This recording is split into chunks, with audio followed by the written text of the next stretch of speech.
In the map chamber of the Reich Chancellery, in the waning days of June 1944, General Heinz Guderian, the newly appointed chief of the General Staff, stood with his hands clasped behind his back before a vast map of the Eastern Front.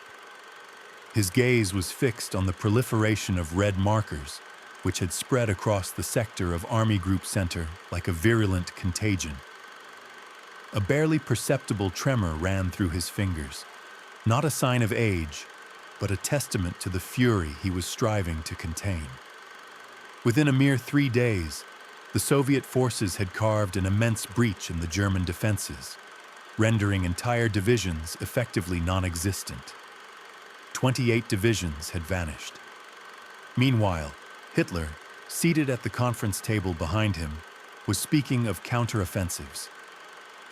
Guderian, forcing his voice to remain steady, recalled his experiences away from direct command. Directness with Hitler was a perilous undertaking. Sometimes, the Führer would acknowledge it. Other times, it meant immediate dismissal.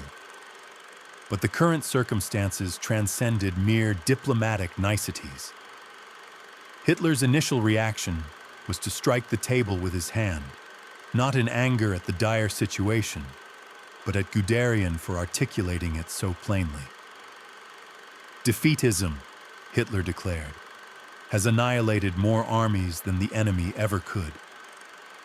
This was the stark new reality for German commanders in the summer of 1944. The professional military assessments of the battlefield situation had, in Hitler's mind, become synonymous with defeatism. Consequently, those who had dedicated their adult lives to the study of warfare, who possessed a deep understanding of terrain, logistics, and force ratios, found themselves ensnared between their knowledge and what they were permitted to voice. Operation Bagration had commenced on June 23rd, and within 72 hours, the Soviet armies had achieved what the German General Staff had deemed impossible: the simultaneous encirclement of multiple German armies. This was not the result of some brilliant tactical innovation, but rather the consequence of overwhelming power applied at numerous points concurrently. The Soviets had learned. They had profited from their disastrous campaigns of 1941 and 1942, absorbed German methodologies, and were now applying those lessons with a material superiority that rendered tactical brilliance almost superfluous. Field Marshal Ernst Busch, who commanded Army Group Center at the outset of the offensive, spent the initial 48 hours in a state of profound disbelief. His intelligence officers had issued warnings, presenting him with reconnaissance reports, interrogations of prisoners, and aerial photographs depicting vast concentrations of Soviet forces spread across a front exceeding 400 miles. However, the sheer magnitude of the impending assault seemed so immense that Busch convinced himself it must be a stratagem of deception, a diversion from the true point of attack, which he reasoned must lie elsewhere. He was gravely mistaken. By the time he grasped the depth of his error, his army group was already in its death throes. Walter Model arrived to succeed Busch on June 28th, only to find a situation beyond recovery. Model, who had earned the moniker the Savior of the East for his prowess in shoring up collapsing fronts, entered the headquarters and dedicated 6 hours to poring over the situation reports. He then placed a call to Hitler's headquarters. The conversation, later documented in Model's personal papers, was succinct. Model stated that the response from Hitler's headquarters was predictable. No retreats were permitted, and every position was to be held. Model, unlike many of his peers, was willing to confront Hitler directly. "My Führer," he pleaded, "if we do not withdraw now, we will not only lose the territory, but every remaining soldier in the salient. We are not trading space for time. We are simply losing both." He eventually received authorization for a withdrawal, but it arrived far too late. By the time Model's orders reached the front lines, entire divisions had already been encircled. The Soviet pincer movements had converged on Minsk by July 3rd, trapping approximately 300,000 German soldiers. Some would manage to fight their way out. The majority would not. In the West, Field Marshal Günther von Kluge was experiencing his own grim awakening. The Normandy front, which had effectively stalled the Allied advance in the Bocage country throughout June and into July, suddenly disintegrated in late July. The American breakout at St. Lo, codenamed Operation Cobra, shattered the German lines and then surged into the open countryside. Within days, American armored columns were hurtling across France at a pace that outstripped the ability of German units to retreat. Kluge's situation reports to Hitler's headquarters became increasingly desperate in tone. On August 7th, he described divisions that had been reduced to the strength of regiments that were no larger than battalions, and battalions that were merely the size of companies. The organizational chart indicated that Army Group B commanded multiple panzer divisions. In reality, there were only a few dozen tanks scattered across a disintegrating front. Hitler's response was to order Kluge to launch a counterattack at Mortain, driving westward to sever the American breakthrough. Kluge, upon reading this directive, understood immediately that it was an impossible undertaking. He lacked the forces, the fuel, and the air support to achieve anything other than the annihilation of the meager armored strength that remained. Yet, he also understood the repercussions of defying a direct order from Hitler. Several of Kluge's colleagues had already been arrested in the aftermath of the July 20th assassination attempt, and the SS was scrutinizing everyone. Consequently, Kluge ordered the attack. It failed within 48 hours. Allied forces, possessing complete air superiority, decimated the German armored columns in daylight. Kluge, now facing potential encirclement himself near Falaise, began withdrawing his forces without authorization. On August 15th, he penned a final letter to Hitler. The letter, which survived the war, contained the following passage. On the following day, Kluge ingested cyanide. Model, having temporarily stabilized the Eastern Front, was reassigned to the West to replace Kluge. He arrived in France in mid-August to find an army in full retreat. The front, which had been in Normandy, was now rapidly falling back towards the German border. Model's inaugural situation report to Hitler was characteristically blunt. The front is broken. We are no longer conducting a fighting withdrawal. We are simply withdrawing. Yet even Model, Hitler's most trusted emergency responder, could not stem the tide of events. The Allies were not merely advancing, they were advancing everywhere simultaneously. In the east, the Soviets had reached the Vistula River in Poland. In the west, American and British forces were closing in on the German border. In Italy, the Gothic line was under immense pressure. In the Balkans, Romania was on the verge of defecting. For the German General Staff, accustomed to fighting on one or two fronts and capable of shifting reserves between them, this was the ultimate nightmare scenario. There were no longer any reserves to shift. Every sector was critical. Every commander was clamoring for reinforcements that simply did not exist. Guderian, at his headquarters in East Prussia, spent his days in a state of controlled fury.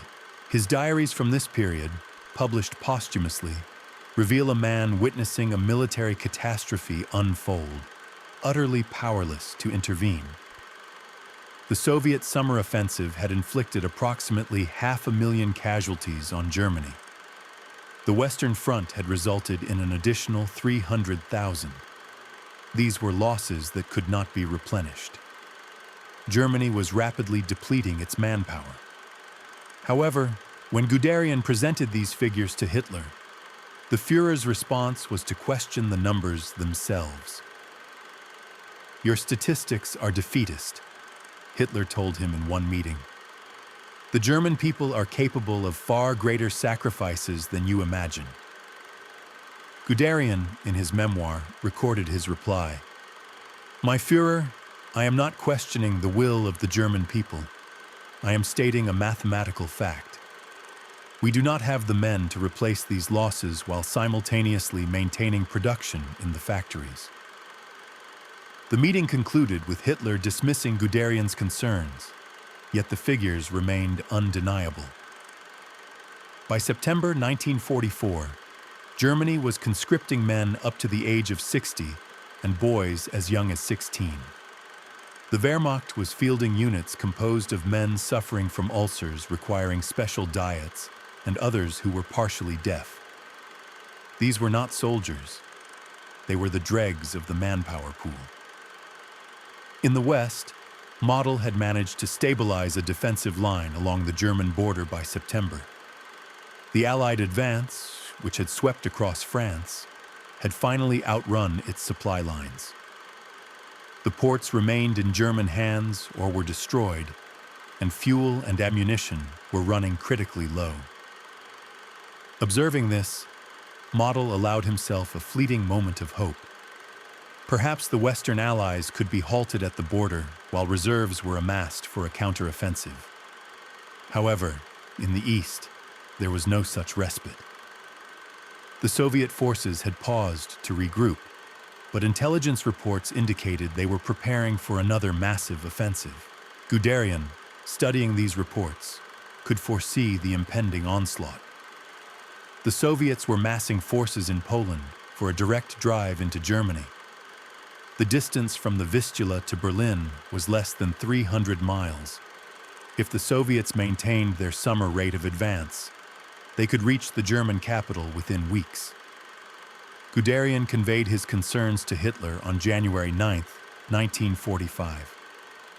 The meeting, detailed in Guderian's memoir, commenced with a presentation of intelligence data. Soviet forces were concentrated in the Vistula bridgeheads with overwhelming superiority. Guderian estimated an 11-to-1 numerical advantage in infantry, 7-to-1 in tanks, and 20-to-1 in artillery. Hitler's response was to question the accuracy of the intelligence. Guderian, his voice rising, replied, "My Führer, the divisions in the West are needed for the Ardennes offensive." This was Germany's last desperate counterattack, which would become known as the Battle of the Bulge.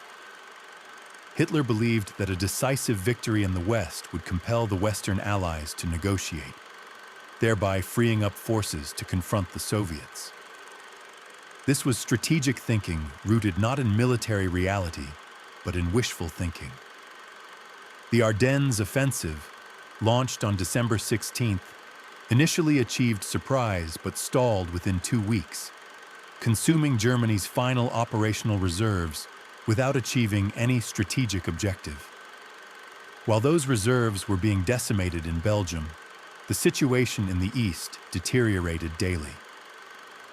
On January 12, 1945, the Soviets unleashed the Vistula-Oder offensive.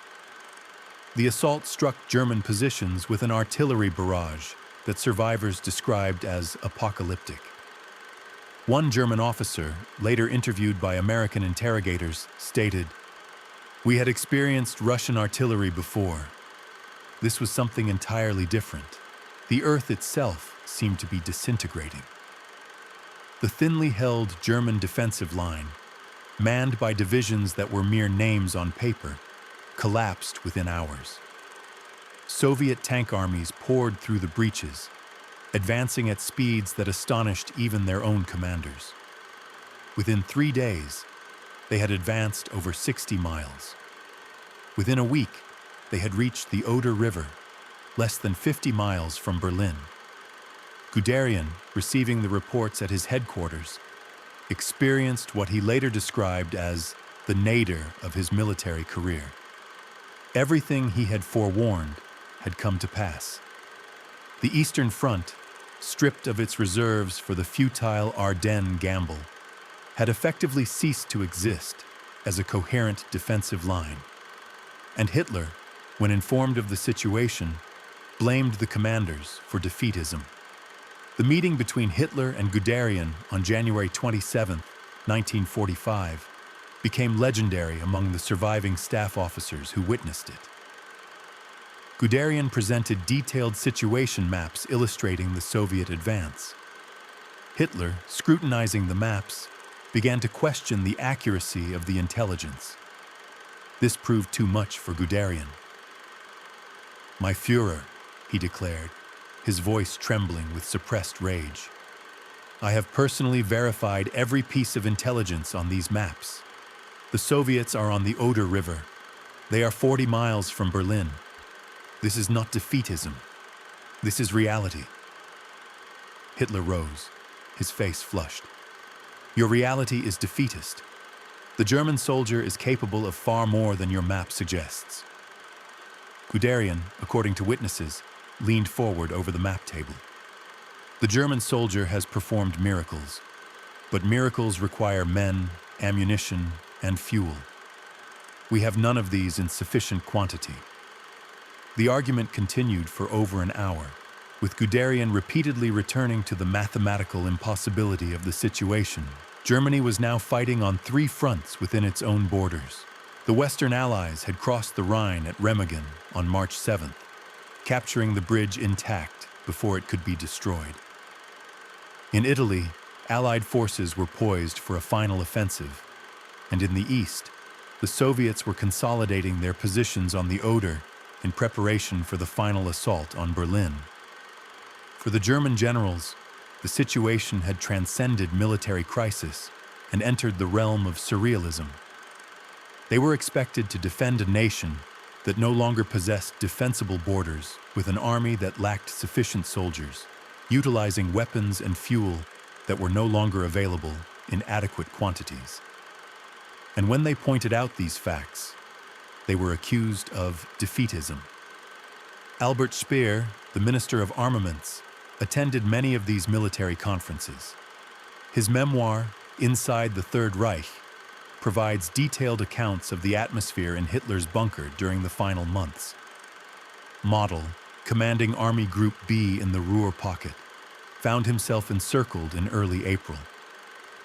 American and British forces had enveloped his entire army group, severing it from the rest of Germany. Model, assessing the situation, understood that further resistance was futile. His soldiers were out of ammunition, fuel, and food. Surrender was the only rational course of action. However, Model was a German field marshal, and German field marshals did not surrender. On April 21, 1945, Model walked into a forest near Doberitz and took his own life. Before his death, he told his staff, "In Berlin, Guderian had his final confrontation with Hitler on March 28th.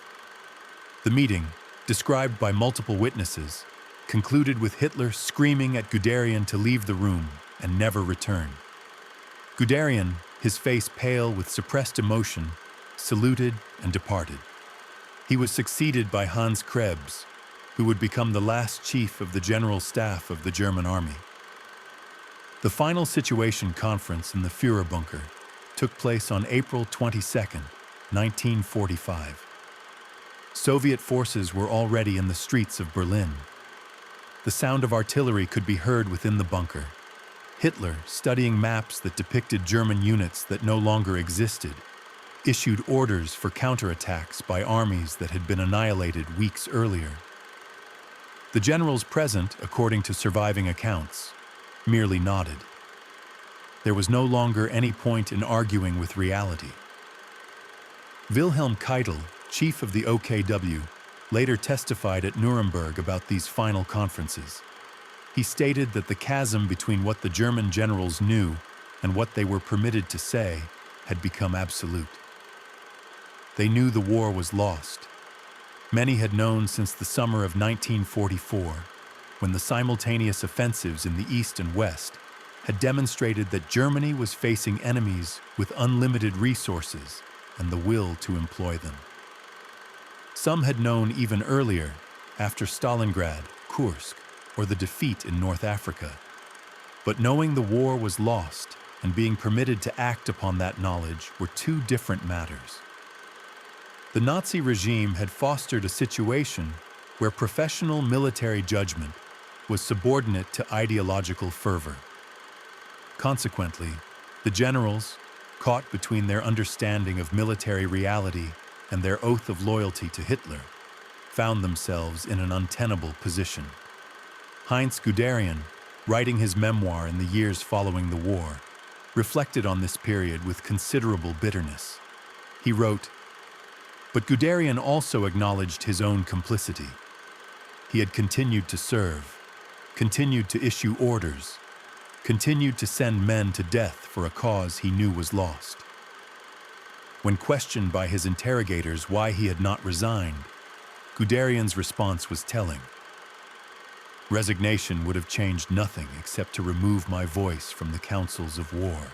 I believed, perhaps foolishly, that I could still influence decisions, still save lives by arguing for rational military measures." This was the tragedy of the German general staff in the war's final year. They were professional soldiers, trained in the science of warfare, accustomed to making decisions based on objective analysis of terrain, forces, and logistics. Yet they found themselves within a system where objective analysis was deemed treasonous, where stating mathematical facts was labeled defeatism, where professional military judgment was subjugated to the will of a leader who had long since lost touch with reality. The statements of German generals during this period, preserved in diaries, memoirs, interrogations, and official records, reveal men ensnared in this impossible predicament. Their words oscillate between professional military assessment and desperate attempts to convey the truth without explicitly articulating it. They spoke of difficult situations when they meant catastrophe, of temporary setbacks when they meant irreversible defeat, of regrouping when they meant headlong retreat. When the Western Allies and Soviets finally met at the Elbe River in late April 1945, effectively bisecting Germany, the military situation had moved beyond crisis into outright dissolution. Units surrendered en masse. Officers abandoned their commands. The Wehrmacht, which had commenced the war as one of history's most formidable military machines, concluded it as a scattered collection of exhausted men seeking someone to surrender to. In the final days, as Berlin burned and Soviet forces closed in on the Führer bunker, the last military conferences took on an aura of grim absurdity. Orders were issued to divisions that no longer existed. Counterattacks were planned using forces already in captivity. Relief columns were dispatched from armies lacking the fuel to move. And throughout it all, the remaining generals maintained the pretense. They saluted. They acknowledged orders. They pretended that the commands being issued bore some semblance of relation to the reality outside the bunker walls. Because the alternative, stating the plain truth, had become impossible. The truth was simple. Germany had been advancing everywhere simultaneously in 1940 and 1941. By 1944, the Allies were advancing everywhere simultaneously, and the German generals, witnessing this reversal, understood with perfect clarity its implications. They understood that a nation could not prevail in a multi-front war against adversaries with superior resources when those adversaries had mastered the art of coordinating their offensives. They understood that tactical skill could not overcome strategic impossibility. They understood that the war was lost. But understanding and articulating were two distinct matters. And so, they continued to issue orders, to move pins on maps, to discuss tactics and strategy for battles that would never be fought with forces that no longer existed. They did this because the alternative was to admit that everything they had fought for, everything their soldiers had died for, had been in service of a cause that was not merely lost, but perhaps had been unwinnable from the outset. That acknowledgement would come later, in prisoner of war camps, interrogation rooms, and war crimes tribunals.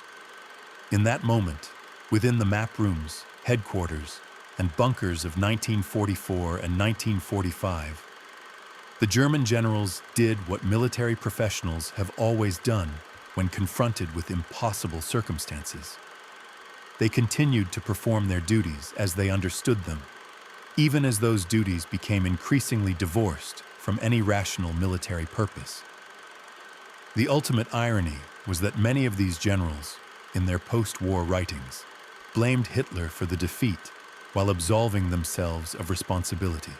They claimed to have offered sound military advice that was disregarded. They argued for rational strategies that were rejected. They warned of disasters that were dismissed as defeatism.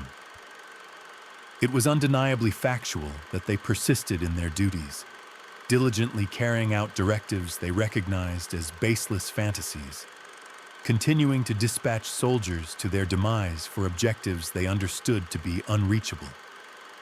They had permitted their professional military discernment to be subservient to a framework that rendered such discernment utterly unfeasible. And when Allied forces were making headway on all fronts simultaneously, when circumstances had devolved beyond any possibility of recovery, when the conflict was unequivocally lost, the German military leaders did not instigate a mutiny, nor did they defy commands, nor did they simply depart. They persisted in combat, not out of a conviction that triumph remained attainable, but because ceasing their efforts would have necessitated an admission that their continued engagement was utterly futile. This realization, when it finally materialized, arrived far too late. The cessation of hostilities did not stem from a strategic resolution by the German High Command, but rather from the self-inflicted demise of Hitler within his subterranean command post and the piecemeal capitulation of German units across various battlefronts. The generals who survived would dedicate the remainder of their years to composing autobiographical accounts, endeavors aimed at elucidating how seasoned military professionals had aligned themselves with a regime that annihilated their very profession, their armed forces, and their homeland. Their narratives, meticulously documented in those recollections and during interrogations, offer the resolution. They continued their service because the alternative demanded a degree of moral fortitude that military academies do not cultivate. They were instructed in the analysis of terrain, logistical considerations, and troop strength comparisons. They were not educated on how to decline their ultimate superior when such a refusal entailed forsaking all that their training had instilled as paramount. Consequently, when queried about the pronouncements of German generals as the Allied advance became ubiquitous, the response is that they uttered the same phrases they always had. They provided updates on the prevailing conditions. They deliberated upon strategies. They issued directives. They upheld the semblance of military professionalism, even as its essence had long since vanished. They continued to fulfill their assigned parts within a military apparatus that had transformed into a stage for the preposterous, where the written play bore no resemblance to actuality. Nevertheless, the performers carried on with their acts until the very final blackout.